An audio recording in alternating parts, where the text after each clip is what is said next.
You're listening to the TEN7 Podcast, where we get together every fortnight, and sometimes more often, to talk about technology, business, and the humans in it. I'm your host, Ivan Stegic. My guest today is Joe Shindelar, a lead trainer and lead developer at Osio Labs, whose mission is to empower anyone to build websites using open source tools.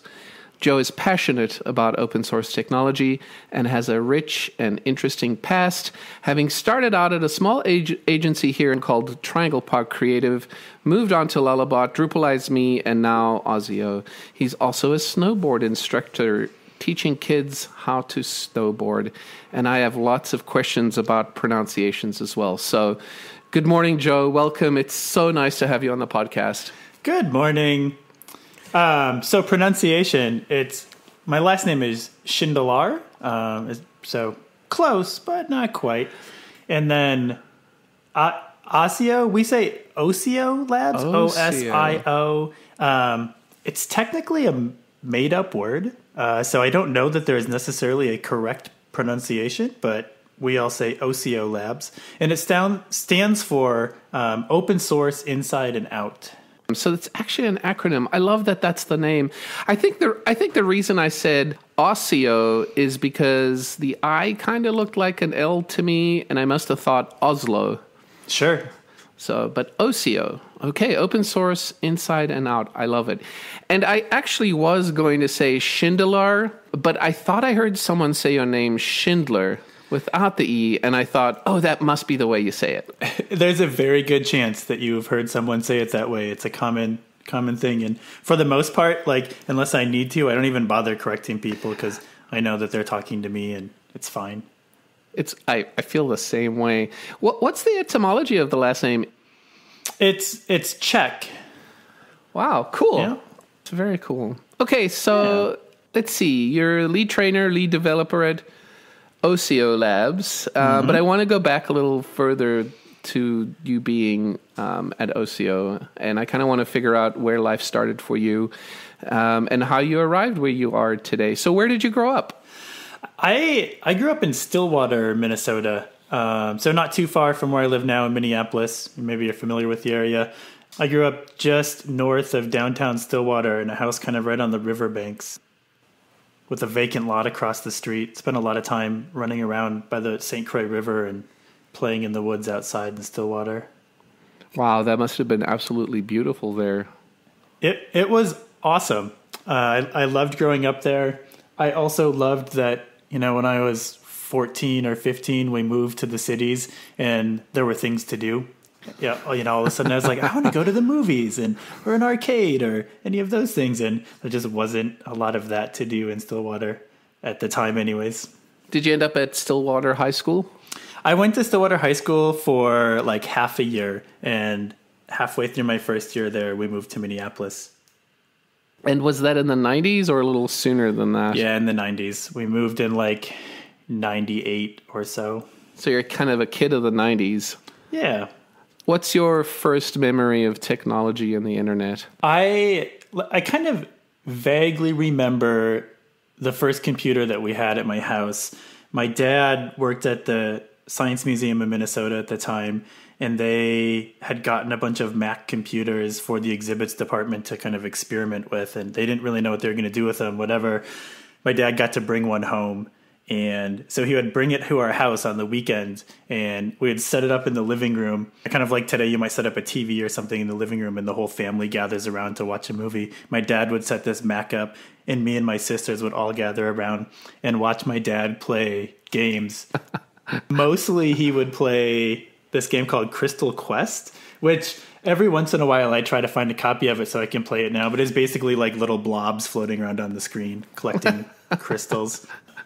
So I remember that part of it, and then I remember my mom really got into playing Tetris, and I remember this rivalry between my mom and our babysitter at the time. Greta would play Tetris and get the high score, and then my mom would come home from work and she'd sit down at the computer and immediately start playing Tetris in order to beat Greta's high score. And then like the next day, Greta would show up to take care of us, and she'd be like, all right, you guys can go outside and play. And she'd sit down and start playing Tetris to try to beat the high score. And this went on like forever. But And that kind of stuck with me in some ways. I played a lot of Tetris as a kid, and I still do occasionally now. Did you ever try to beat your mom's score? I'm sure I tried to. I don't really recall how that all played out. I imagine today I would probably win because I don't think she plays Tetris much anymore. But... You could beat your mom now. Okay, yeah, good. Totally. Nice, yep. Joe. If you're listening, I think that's a challenge. That's great. And so that was the family computer. Did you... Yeah. I guess that wasn't connected to the internet it wasn't. Right? Yeah. My first memories of being connected to the internet are later, and we had another Mac at the house, and I remember getting connected to AOL Instant Messenger. Specifically, like my cousins had come to visit, and they had AOL, and I think we were able to like dial into their account while they were at my house, and I was like, "This is awesome." So then when they left, we had one of those like free month trial discs, and so signed up and. I remember spending a lot of time going into the AOL chat rooms and chatting with my cousins. And that's like my earliest memory of doing things on the internet. And eventually that led to also, I guess, looking at websites and such. But mostly I just remember going into random chat rooms, saying hi and trying to figure out who else was in the chat room with you. And in retrospect, I'm like, that is awkward and terrifying. Yeah. Like, I wouldn't do that now. I feel the same way. Did you have one of those external US robotics modems? Yeah, we totally did. Yeah, and you could tell when it was connecting, and I would always have trouble getting it to connect. Yep. I don't know. Boy, memories, huh? Jeez, that was awesome. But you learn so much about how the internet works, having those issues, because you really have to try to figure out what the heck's going on. Totally. In comparison to now where it's like you connect to Wi-Fi and maybe it goes down every once in a while, but rarely. And it's just sort of like every device you have is connected all of the time. And there's none of this like, I have to turn on the internet and then wait for it to connect and hope that my sister doesn't try to make a phone call at the same time. And like just all kinds of, it's amazing how much this stuff has changed. It is. It's really amazing. I remember my parents getting really mad at how much time I was spending on the internet, but mostly because local calls in South Africa were not free. So internet service you'd have to pay for, but to dial in, you'd have to pay for the time that you were on the landline as well. And the first month's bill, like anyone with the original iPhone knows, right? You use all that data that you don't know that you're using. Right. Yeah, that was bad. How could I possibly use more than 1 gigabyte of data? And then you're like, oh, okay. Apparently I can do that in a day. That's awesome. So Stillwater High, and then what happened after that?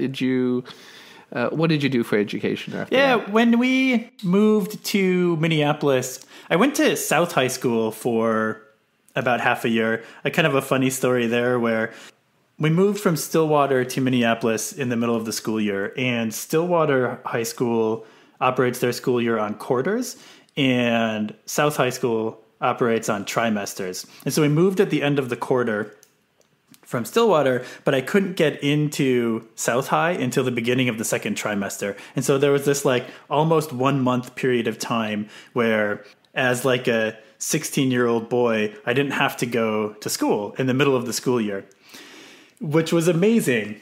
Yeah. Except for in order to like make this all work, my mom had orchestrated this deal with South High School that was like, all right, we'll give him credit for the full year, even though he's missing a month. But in order to do that, he needs to spend a bunch of time doing some research and writing a report while he's on this break.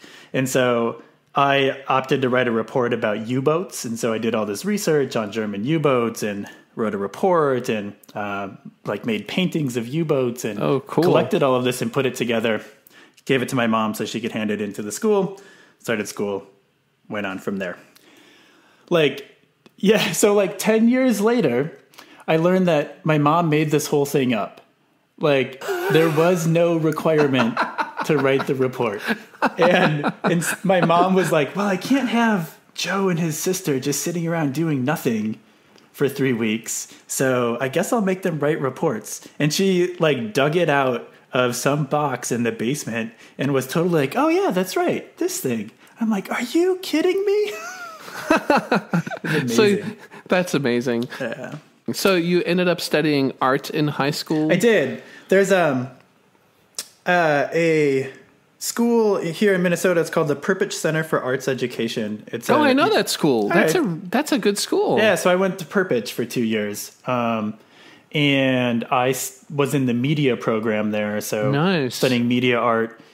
And actually, it ended up being really fascinating for me because about the time that I was there, like 99, 2000, the program was transitioning from a lot of analog media stuff. So photos in a darkroom, creating video, using VHS and 2 editing decks, and transitioning to doing a lot more. Like the school had just gotten its first digital cameras and first digital video recorders.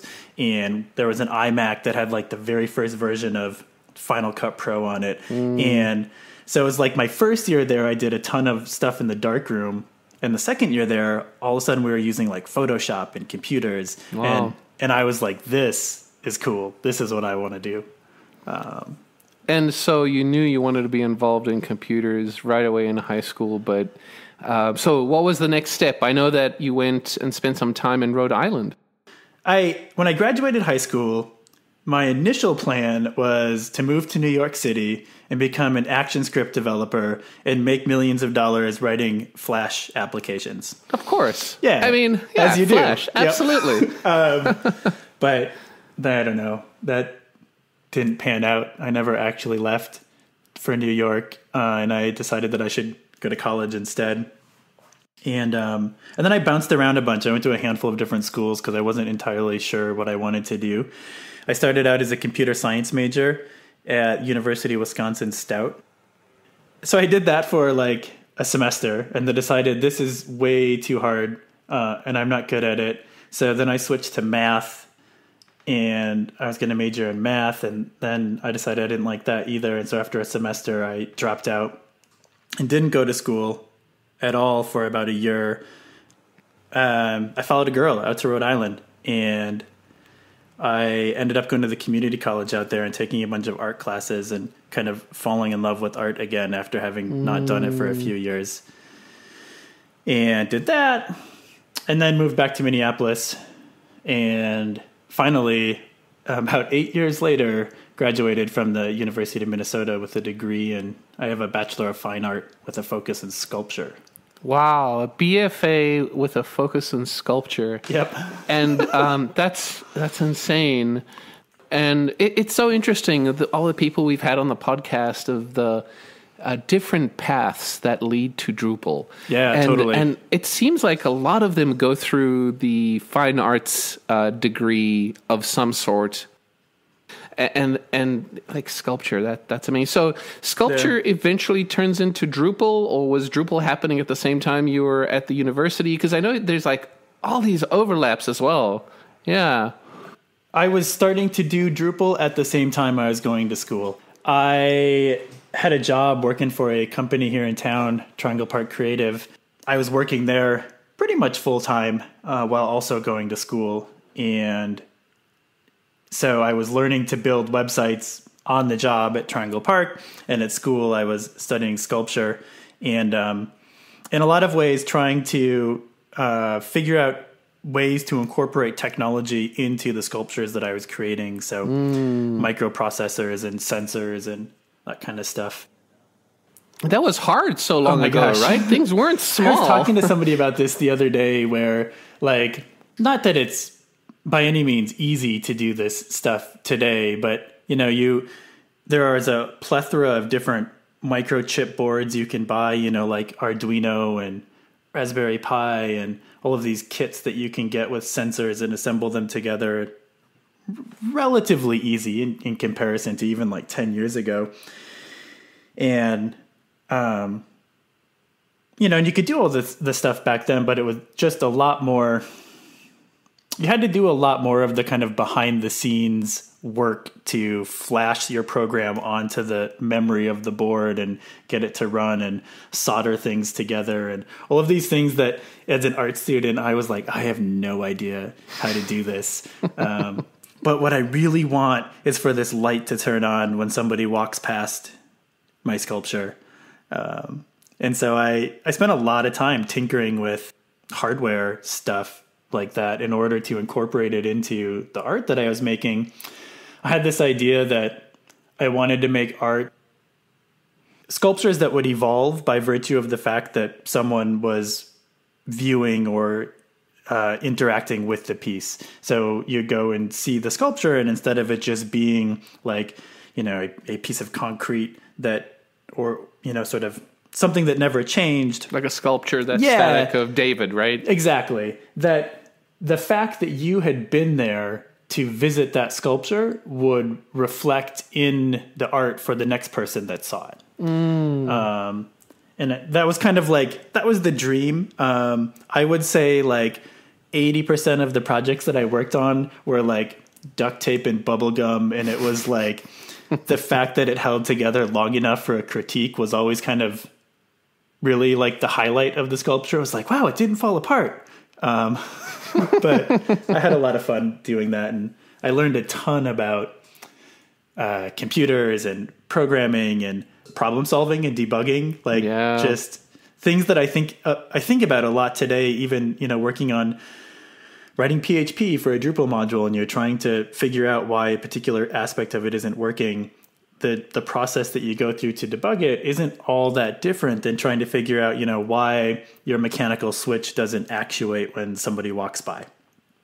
And initially you're like, those are two totally different concepts, Joe. And it's like, yeah, but like the debugging part of it is roughly the same, try to isolate what the problem is and figure out what's causing it and see if you can replicate the problem and so on. And are you still making art these days? Not really. Not in any kind of like professional capacity. I have 2 little kids. I do a lot of coloring and painting with them, but I wouldn't call it art per se. Yeah. Well, I kind of miss doing that as well. It's definitely something that rejuvenates and kind of re-energizes oneself when you do it. So then I was also like working at Triangle Park, building websites. And initially that was kind of like, the goal there was I needed a way to pay for school. And I had a job, and more and more people kept asking us to build them websites, and I kept getting paid to do it. So I thought, well, I'll keep doing this until I grow up and get a real job. And here I am, 15 plus years later, and I still make websites. Still waiting to grow totally. up. But it was, I found Drupal through all of that. Initially, what a lot of us have done that have been doing this for a long time, you sort of went through the process of trying to craft your own website and maybe your own content management system. In my case, like learning PHP along the way, I would go and look at the code and things like WordPress and Drupal. And mostly I would like copy and paste wholesale things from Drupal into my code. And then eventually I was like, this is kind of dumb. I should probably just pick one of Drupal these and use it. Right. Yeah. And I did. And I, for various reasons, it meshed well with me. It solved the problems that I had at the time, and it continued to evolve. And it continues to pay the bills. Like 15 years later, instead of being a starving artist, I build websites with Drupal and teach other people how to do it. It's a good story. So eventually you left Triangle Park and started with Lullabot, a completely distributed company. Yeah. What was that like, and why the change?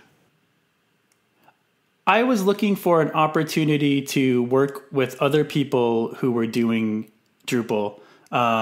At Triangle Park, at the time, there was just a couple of us, and we were doing Drupal, but mostly we were doing it kind of in isolation within Triangle Park. And I was interested in figuring out ways to participate more in the larger community. I was also looking to have an opportunity to work with people who were better at this than I was. At Triangle Park, I think we all kind of like grew up and evolved together, and it was an awesome opportunity to learn, but you were never working with someone who was, had been doing this for a few years longer than you had.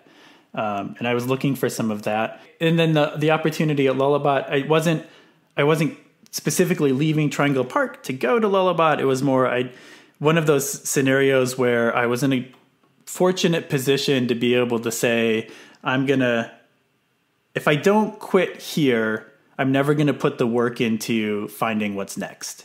And so I left Triangle Park and sort of had some ideas of what I wanted to do next, but nothing concrete lined up. And the opportunity to do some contract work as a trainer for Lullabot came up. And so I jumped on that. I applied for the position and didn't hear anything back for like 3 months. And I was like, well, I guess that didn't go anywhere. My recollection is that I didn't even get an email in response to the fact that I had applied, like, hey, thanks for your application. It was just like radio silence. And then like one Thursday afternoon, I got an email and they were like, hey, can you be, are you still interested in helping do some training? Can you be in New York tomorrow? I was like, oh, yes, I can. Sure. Wow. And it, again, I was in a fortunate position to be able to make that work. And I did. And I started doing a bunch of contract work for them that more and more over the course of about half a year. And eventually that got to the point where I just said, look, I'm working for you like 2.5 or 3 weeks out of the month. If it's making it hard for me to find any other work, I need to either come on full time or I need to go do something else. And so they brought me on full time. And then I was working from home full time, which I know this is quite an adventure and a transition to make. It is. Yeah. It's been the best adventure and transition for us over the last 2 years when we started doing it 2 years ago. And so many good things about doing it. For me, it's just the ability to see my kids and my family as much as I can. Oh, yeah. And it gets a little long in the tooth sometimes in the summer when the teenagers are all around. But otherwise, it's just amazing. So, yeah, it's really great. I didn't realize that you jumped into work with Lullabot directly as a trainer. I just thought that kind of evolved out of your being a developer at Lullabot, but it's actually the other way around. The other way around. Wow. I started out doing training. So back in the day, Lullabot used to do a lot of in-person training workshops. We would do trainings at DrupalCon and camps, but we would also organize and host events in various different cities. We would say, hey, we're going to be in Portland and this week, for these 2 days, and we're going to teach theming. Then we're going to be in Boston for these couple of days, and we're going to teach advanced module development. And if you want to attend, here's the cost. Come to the workshop. And in addition to that, we were also doing those same workshops privately for clients. And that was really kind of, at the time that I came on, that was really taking off as a business opportunity for Lullabot. And they needed to have additional help to do the training because they just had so much of it going on at the time. And I started doing that with them. And that, for me, that evolved into, I said earlier that eventually I kind of had to play my card and say, look, I need a full-time gig or I need to move on. And they brought me on full-time. And then it was like, well, now what do you do? And the answer was I kept doing a lot of training. And then when I wasn't working on the training stuff, I mostly worked on internal projects. And one of those was what eventually evolved to become the Drupalize.me website. It was the plan, in addition to doing the in-person training, Lullabot produced a bunch of DVDs. I heard about this. Yeah. Yes, I've heard this story from someone who shall remain nameless at this time. We made a bunch of DVDs, and they were awesome. And then everyone was like, why would we want DVDs when you could just have your training on the internet?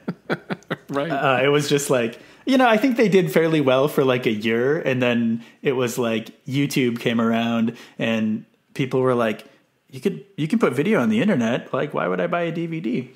So the Drupalize Me, it kind of started out as like, let's take the content of the DVDs and put it online and charge people that way, which is pretty much what we did. Very early iterations of Drupalize Me, like when you would go to watch a video of our training, you would sit down and it would be like, here's a 4.5-hour video that you can watch on how to build a module. We literally like ripped the DVDs and put them on the internet. Were there any FBI warnings on those DVDs? I don't recall. I don't recall. There are still a bunch of them in existence. We could probably find out. There, when you make DVDs to sell, you have to get a certain quantity of them printed in order for it to be economic. And so we printed out thousands of these DVDs and then sold hundreds. And there are now still hundreds of them in boxes. Like in Jeff's basement or in Matt's basement somewhere. I don't actually know if this is true anymore, but for a while they were in storage we had worked with this sort of like drop ship type company where they store the DVDs for you and you send them a message and say, hey, ship these 3 to Yvonne. The contract that we had with them sort of stipulated that if we wanted to cancel our contract and get our remaining inventory back from them, it was going to be like way more expensive than it was to just leave the DVDs there and keep paying the monthly fee. And so for a long period of time, those DVDs just remained in storage and I guess you could call them and they would ship one, but I'm not sure if they're still there or not. I will ask Jeff the next time I totally talk to him what's going on with that. So Drupalize Me then became quite successful, and then at some point it split off, and it was no longer a part of Lullabot, and it was kind of run by. I think I remember was it called Lullabot Education? Yeah, that's correct. So Drupalize Me was initially sort of within Lullabot, we had kind of the education department, and we were responsible for Drupalize Me and for all of the like client training and in-person workshops and stuff that Lullabot was doing.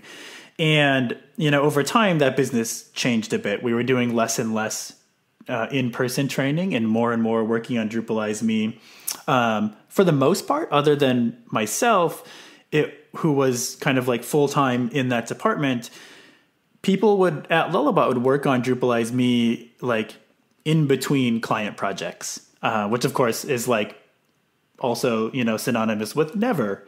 But the idea was like, when you're not working on client projects, you'll have time to help work on Drupalize Me. And that it meant that like Drupalize Me, while it was showing signs of being able to be really successful, was struggling a bit because it just couldn't get the attention that it needed to kind of get over that next hurdle.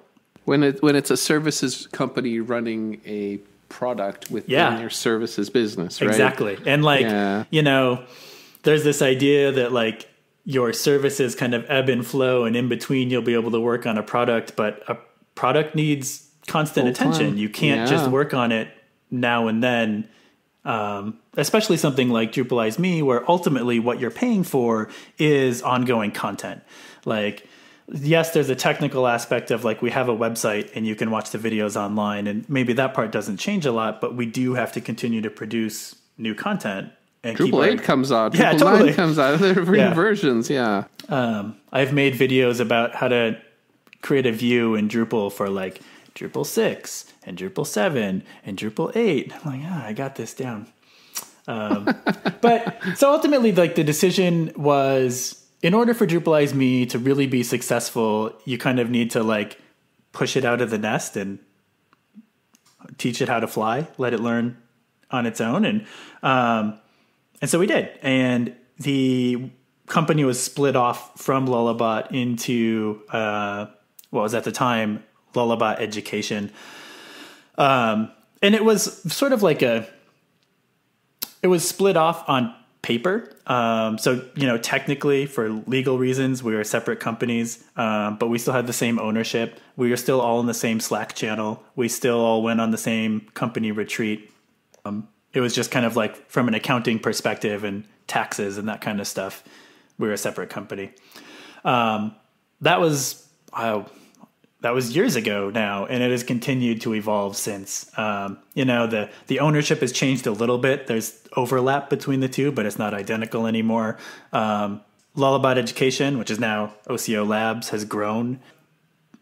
We still attend the same retreat sometimes, but not always. In some ways, there's some logistic stuff about it that makes that really easy for us to do. And we just recently started our own Slack team. So we're no longer sharing the same Slack room with Lullabot. We now have our own.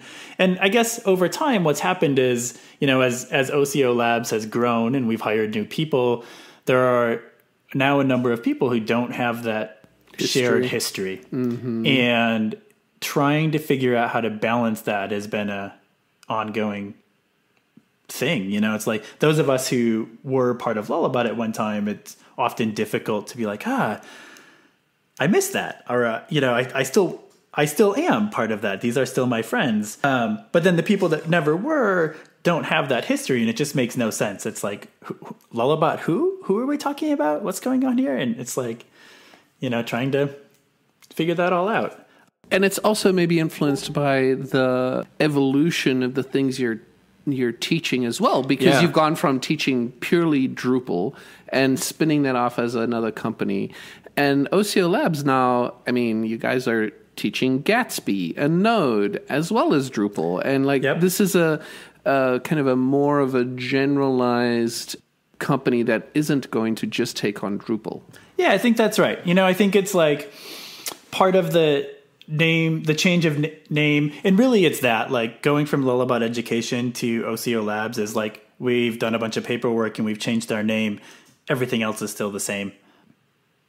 It's a indication of our sort of evolution and growing up as a company and wanting to, branch out into things other than Drupal and establish a name for the company. I guess, we're looking at things like in other communities like Gatsby or Node or other open source areas that we might want to get into. We don't necessarily need that association with the Lullabot name that for Drupalize Me has been and continues to be super beneficial. So, and then we wanted a name that was a bit more reflective of, the fact that we're doing more than just Drupal at this point. Barely, but we're just starting to do more than Drupal. But the long-term plan is to take all of the lessons that we've learned teaching people how to do things with Drupal and the success that we've had with Drupalize Me and being sort of members of the Drupal community and find other open source communities that as a business we can participate in and provide training, provide support for the community, help the community grow, all of those things. I love that you're expanding and applying the things that you've learned in Drupal to the rest of the world and the rest of the community. I think that's admirable, and I think you have a ton of value that you can bring to the open source community. And I just wish you the very best of luck in doing that. Thank you. I'm excited to see it grow. Yeah, it's going to be a lot of fun, I think. I think so. And I love that it's in the name as well. Yes. Just awesome. So you've been teaching for a long time. I think you alluded to the fact that it's been probably about 15 years or so. Yeah. And it's not just technology, is it? You're kind of a beast on the ski slopes, aren't you? I actually have been, so I teach snowboarding as well. And I've actually been doing that for quite a bit longer than I've been teaching people Drupal. And I continue to do that today too. Not nearly as much. Teaching snowboarding does not pay the bills for me, but I still enjoy doing it.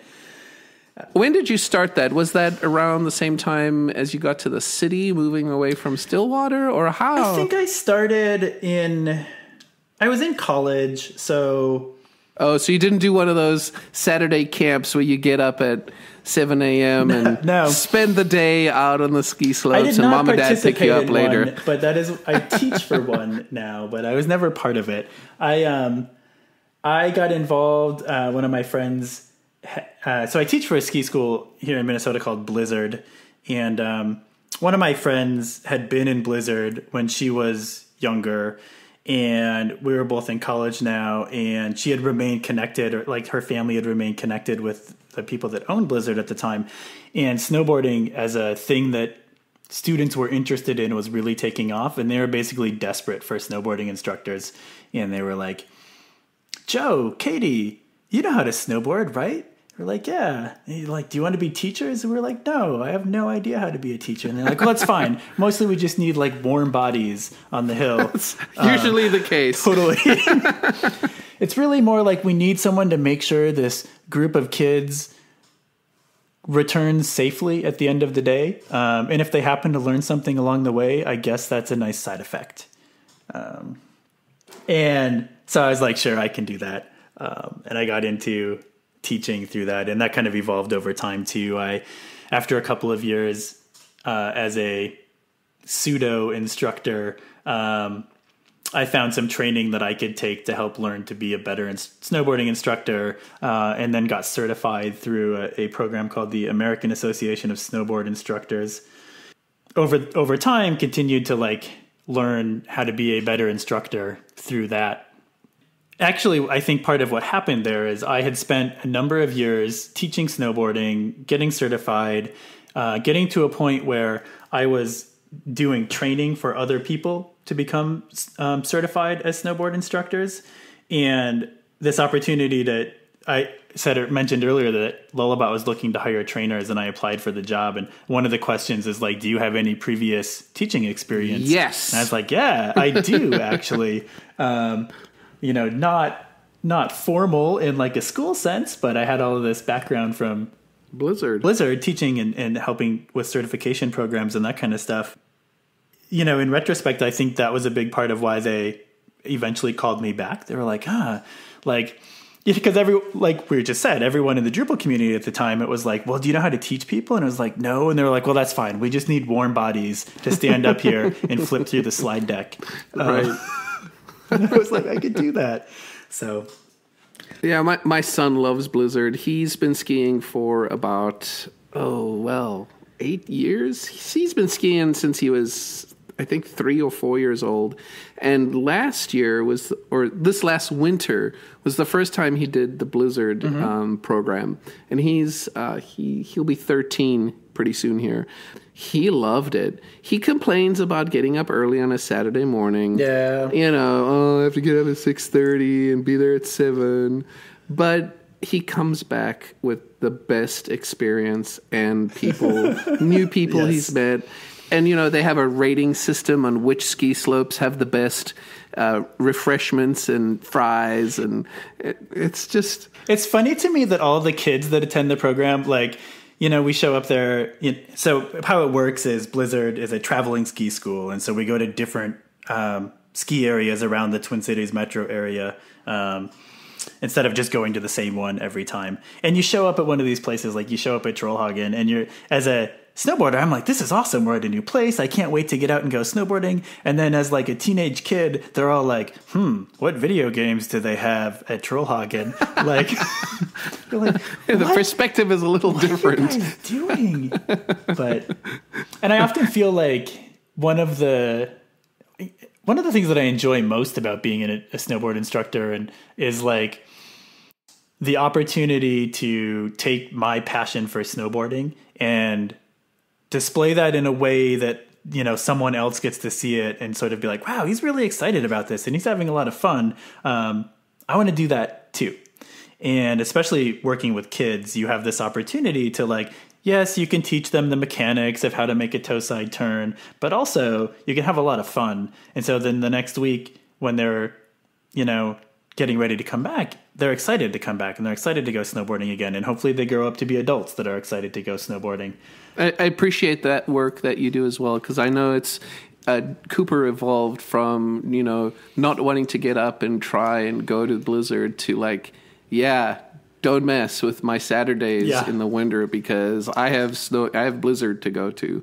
It's just been great to see him do that. Now, I'm going to ask you maybe a little bit of a controversial question. So this is a heads up. Okay. Have you biased your kids one way or another, ski versus snowboard? Yes, I'm sure I have. Okay. I have not intentionally told my children, you will snowboard and you will never ski. But at the same time, there's no skis in my house. Okay, yeah. My kids are really young. I have a 3-year-old and a 1-year-old, so neither of them are skiing or snowboarding yet. We did get Wesley a snowboard last winter that it's, like no bindings, just a plastic thing that with a rope on the front, and I'll pull him up and down the alley, and he thinks that's pretty fun.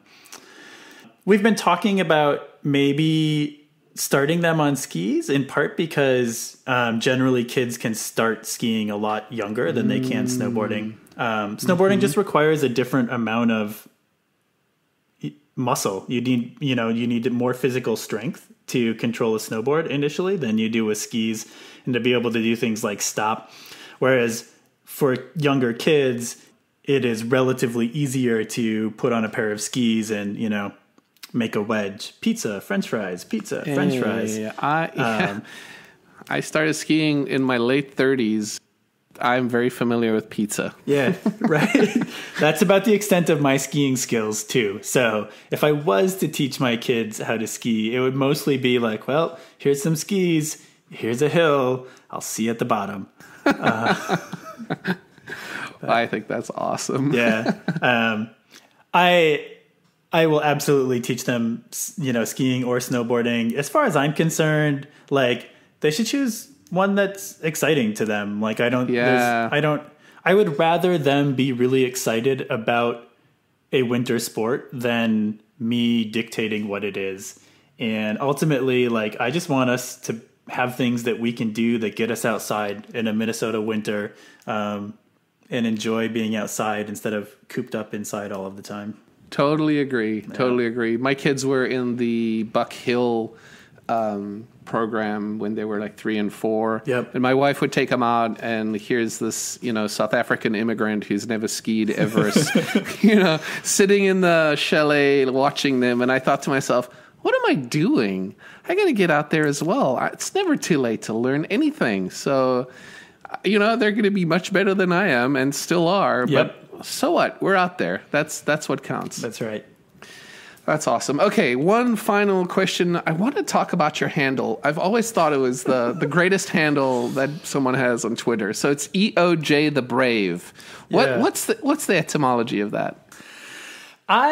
So EOJ the Brave EOJ is Joe spelled backwards, and then the Brave with all the spaces removed. And it's a funny thing because I now have this online moniker that everyone knows me as, that was never intended to be something that people could pronounce. It was just supposed to be a bunch of characters that you saw on the screen. I'd never thought about will someone be able to say my name? But now I attend all of these Drupal events and other, open source community events, and people are like, you're Eoj the Brave. And I'm like, well, I guess you could say it that way. It's kind of is it Osio or Osio? I don't know. Right. Yes. It doesn't matter. Right. It's important that we're talking. So I came years ago, I was really into playing Warcraft 2, and you could play online, and I needed to have a nickname that would, I guess, kind of inspire fear in the hearts of my enemies. And so especially in a medieval war game, what better than something like Joe the Brave? And then I was like, well, online, you're supposed to be anonymous. People shouldn't know that my name is Joe. So if I just spell it backwards, clever, no one will ever know. And then it evolved over time. Initially, I think it was EOJ space the space Brave. And then I probably signed up for something where you couldn't have spaces in your name, so I used underscores. And then I probably signed up for something where you couldn't have underscores in your name, so it just kind of all merged together. And now here I am, 20 years later, being like, I should have just picked Joe. But this works fine. And do you have all of the domain names as well? eojthebrave.com and all that stuff? No, I don't. Ooh. All right, I'm buying it right now. It'll be a little more valuable in a little bit here. Yeah, totally. No. That's awesome. Well, thank you very much for giving that explanation and for talking with me. It was just really wonderful to find out more about you and what you're doing. And come back on the show and we'll talk about some big ideas in the next episode. That'd be fun. I appreciate the opportunity to chat with you and just catch up. Joe Shindelar is passionate about open source technology and a lead trainer and lead developer at Osio Labs. You can find him on Twitter and on Drupal.org, where his handle is @EOJTheBrave. You can also check out his personal chunk of the internet at dreamformula.com.